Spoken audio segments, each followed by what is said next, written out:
¿En qué momento el pastor de una iglesia, guía espiritual de una comunidad, se quita la máscara y pasa de predicar sermones a convertirse en un demonio que no escuchaba la voz de Dios, sino a sus propios pensamientos oscuros? Hoy presentamos el caso del pastor de Chinchiná en Colombia.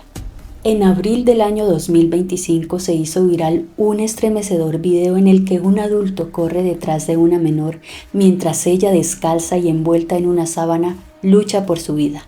Aquella acción heroica de búsqueda de auxilio desesperado irrumpe la paz de las comunidades en Chinchiná, Caldas y Santa Rosa de Cabal en Risaralda, en el eje cafetero colombiano. Más tarde se conoció que era un pastor de la Iglesia Ministerio Apostólico del Reino de Santa Rosa de Cabal, que había agredido sexualmente a su hijastra y pretendía quitarle la vida. Pero antes de contarles lo que pasó ese día y lo que se descubrió después, vamos al principio de la historia. José Erley Ramírez, más conocido como el pastor de Chinchiná, es originario de Aguadas, Caldas. Según su propio testimonio contado en el podcast Conducta Delictiva, él afirma que viene de una familia disfuncional de padres separados. Era el menor de 8 hermanos y creció en medio de dificultades. A partir de los 11 años empieza a asistir a una iglesia cristiana. Luego se traslada a Pereira, Risaralda. Desde los 16 años empezó a servir en la iglesia. Era cantante y predicador. A los 20 años empezó a prepararse para ser pastor. Se casó con su primera esposa cuando tenía 22 años, pero su relación se rompió 10 años más tarde por infidelidad del pastor. Y debido a su separación, la iglesia en donde se congregaba en ese momento no le permitió ser pastor. Y fue cuando comenzó a buscar nuevos horizontes y buscó un lugar en donde no tuviera filtros ni supervisión. La construcción de la trampa. Como podemos ver, él quería ser pastor a toda costa y lo haría iniciando su propia iglesia para no tener que darle cuentas a nadie. Y en este proceso fue que conoció a la que sería su segunda esposa. Pero ella no estaba sola, era madre de una pequeña. Además, el líder le llevaba muchos años de diferencia. Sin embargo, iniciaron una relación y en un supuesto acto de bondad decide darle el apellido a la niña reconociéndola como su propia hija. Este fue el primer paso para ganar el control absoluto sobre la mamá y la hija. Se mostró como una persona que quería proteger y cuidar, pero nadie se imaginaba que detrás de esa fachada de hombre de familia había un lobo disfrazado de oveja. Lo que aparentemente era una familia feliz, poco a poco se iría desmoronando, pues el padrastro empieza a ver a la menor como una mujer y no como a su hija. Al principio con miradas lascivas, con juegos, con tocamientos. Y es que a los 9 años sucedió una situación en la que hubo un acercamiento físico con la pequeña. Ella le cuenta a su madre, pero el abusador manipula la situación mostrando un supuesto arrepentimiento, razón por la cual no se denunció a las autoridades competentes. Y todo se manejó al interior del hogar para guardar esa imagen de familia ejemplar, porque mientras esto sucedía, él seguía dirigiendo su congregación. Él se defiende argumentando que tenía problemas relacionados con sus instintos sexuales y que buscó ayuda en médicos, pero no le pudieron ayudar. También asegura ser víctima de posesión demoníaca debido a su labor como guía espiritual. El macabro plan. 3 meses antes del crimen, el victimario asegura haber comenzado a experimentar pensamientos oscuros contra la vida de su esposa y del adolescente. Según su propio testimonio, sentía que la menor lo odiaba y bajo esa retorcida lógica decidió que debía satisfacer sus deseos y luego eliminar el rechazo. Así, el lunes 28 de abril comenzó a materializar el plan que había maquinado durante meses. Mediante engaños convenció a la víctima de que lo acompañara a ver una casa que supuestamente quería comprar, persuadiéndola de no asistir a la escuela para dirigirse con él hacia una finca en la vereda San Andrés en Chinchiná. El martes 29 de abril, José Ramírez recogió a su víctima en su vehículo en un punto acordado, buscando evitar las sospechas de la madre, quien trabajaba en su fábrica de arepas. El trayecto transcurrió bajo un silencio absoluto, hasta que en un punto del camino, él descendió del auto para amarrarla. Al llegar a la finca se consumaron los hechos de la agresión sexual y de acuerdo con la investigación posterior a ello, el agresor la amarró a la cama para luego salir a cavar un hueco. pero afortunadamente en un descuido de su captor, la niña logró escapar por una ventana en busca de ayuda. Estas son las impactantes imágenes que se viralizaron rápidamente.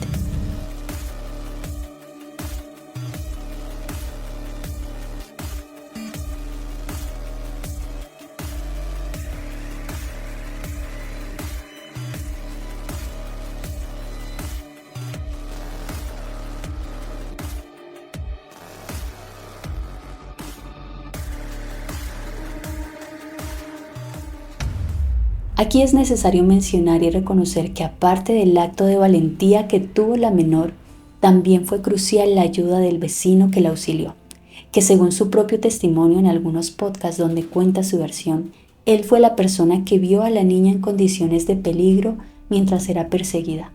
Lo que pudo observar es que ella llevaba una soga en el cuello y una cinta adhesiva en su boca, pero se alcanzó a escuchar unos gemidos que parecían ser gritos de auxilio. Cuando yo me fui acercando hacia ella, cuando yo ya vi que estaba amarrada con un lazo, el cuello amarrada con un lazo, cuando yo ya veo que la niña tiene la boca tapada con cinta y las manos atadas con cinta, pues entonces yo ya me preocupé porque yo ya dije, esto ya no es una pelea de pareja, esto ya se me vino a mí a la mente que era un secreto o algo por el estilo, a pesar de que es una vereda muy sana. El señor Diego Osorio se acercó y se dio cuenta que estaba pasando algo muy grave. Y cada que le jalaba el lazo, pues se le tensionaba más el lazo a la niña y la niña como que se estaba yendo. Ya en ese momento, pues ya salió una muchacha de la tienda, ya se acercó una vecina, entonces ya pues él ya al ver que había más gente, se estaba agrupando más gente, la reacción fue irse. Yo digo que un minuto más y la niña pues no la cuenta. La reacción mía fue yo preguntarle que qué pasaba, obviamente. Entonces ella tomó un segundo aire, entonces ella me dijo, me habló y me... Entonces claro, ahí ya como que todo cambió. En ese momento el agresor se da cuenta que iba a ser descubierto y emprende la huida en su vehículo. Más adelante se queda atrapado en la vía por un obstáculo que se le presentó en la carretera. Y me iba a ir detrás de él, pero como vive tan cerca, como el señor estaba, o vive no, donde pasaron las cosas es tan cerca, no me dio tiempo. Cuando lo vimos fue que el señor salió en el carro, pero a una velocidad impresionante. Y entonces, claro, cuando yo ya vi que él pasó por el sector, por el caserío, por donde fueron las cosas, yo me monté en la moto con mi hijo a perseguirlo. Y a 200 metros de acá, del caserío, el señor, como iba tan rápido, me imagino que asustado, no sé, por no hacer de frente contra un carro que subía, le tocó tirarse a la orilla y se le encunetó el carro y pues era imposible sacarlo de ahí. Pero inmediatamente decide bajarse para continuar la huida a pie y logra esconderse en la zona montañosa. Afortunadamente, más vecinos se unieron para auxiliar a la niña y se inició una persecución por las montañas, donde logró ocultarse durante varias horas. Más tarde llegaron las autoridades, mientras que en la comunidad se reunieron alrededor de 50 personas de la zona para colaborar con la búsqueda del victimario. Finalmente, a las 5 de la tarde, las autoridades lograron capturarlo con la ayuda de la comunidad y, como era de esperarse, tuvieron que protegerlo de las agresiones de los vecinos que, movidos por la indignación, intentaban lincharlo. De acuerdo con las autoridades y su propio testimonio, su intención era acabar con la vida de la menor. El hallazgo de una fosa en el lugar refuerza la hipótesis de que pretendía enterrarla. Aunque él se defiende alegando que el hueco no tenía ese fin, admite que deseaba apagar la vida de su víctima, porque las fuerzas espirituales oscuras así se lo pedían. Yo no puedo entender cómo tanta maldad se pudo albergar en mi corazón en tan poco tiempo. Y hoy le doy gracias a Dios. Yo le doy gracias a Dios hoy que lo haya soltado. Yo le doy gracias a Dios. Porque si la no se hubiese soltado, otra sería la historia hoy. Para mí fue una intervención divina de que ella se haya soltado, porque si no, no estaría. Y esto también lo hemos visto en otros casos criminales, como por ejemplo David Berkowitz, el hijo de Sam, quien decía que un demonio a través del perro de su vecino le daba órdenes. También tenemos el caso de Luis Alfredo Garavito, que recurrió a ese tipo de retórica. De acuerdo con los análisis de expertos, es un patrón que se repite en muchos depredadores con rasgos narcisistas o psicopáticos. especialmente uno con una posición de liderazgo como el líder espiritual José Ramírez. Su yo es una construcción de protección, bondad y autoridad. Admitir que cometió un acto atroz como el que acabamos de ver por voluntad propia destruye esa imagen y deja al descubierto su oscuridad, y por eso recurren a estos discursos al decir fue un demonio o estaba poseído, y con esto logran mantener su pureza, pues aparentemente sigue siendo el hombre de Dios o la buena persona que fue asaltada por una fuerza externa, y se victimiza porque pasa de ser el victimario a ser otra víctima de una entidad espiritual.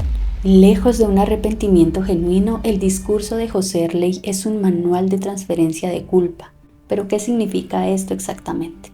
Es un mecanismo de defensa donde el agresor se niega a asumir la responsabilidad, desplazándose hacia fuerzas externas. Al culpar a entes demoníacos o a supuestas fallas médicas, el sujeto no está pidiendo perdón, está intentando despojarse de su propia humanidad para no enfrentar la realidad de que cada uno de sus actos fue una decisión consciente, fría y calculada. En casos de líderes religiosos, esa táctica es sumamente efectiva para manipular a su comunidad.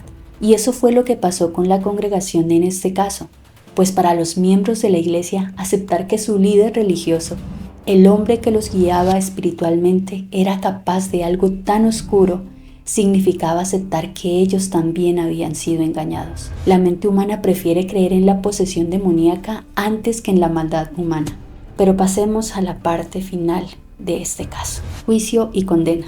En marzo de 2026, casi un año después, se dictó la sentencia y fue condenado a 43 años, 6 meses y 1 día de prisión por los delitos de acceso carnal violento contra menor de edad y secuestro agravado, cada uno con circunstancias de mayor gravedad punitiva. El abogado de la familia, Julián Martínez, confirmó que la sentencia fue posible tras un cambio de postura del procesado, quien decidió suscribir un preacuerdo con la fiscalía, en donde aceptaba los cargos para no ir a juicio.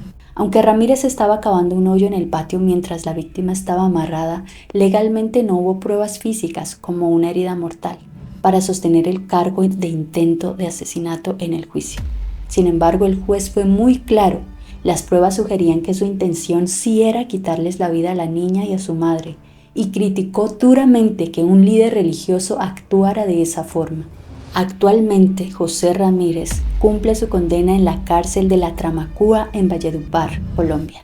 En cuanto a la madre, se encuentra en un proceso de divorcio del condenado y la adolescente retomando sus estudios.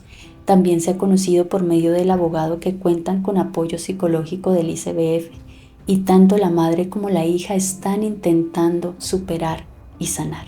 Pero ustedes, ¿qué opinan de este caso, en donde vemos una vez más cómo se usa la fe para manipular? ¿Cómo podemos proteger nuestras comunidades de quienes usan el nombre de Dios para ocultar sus oscuras intenciones? Los leo en los comentarios. Gracias por estar aquí. Nos vemos en el siguiente video.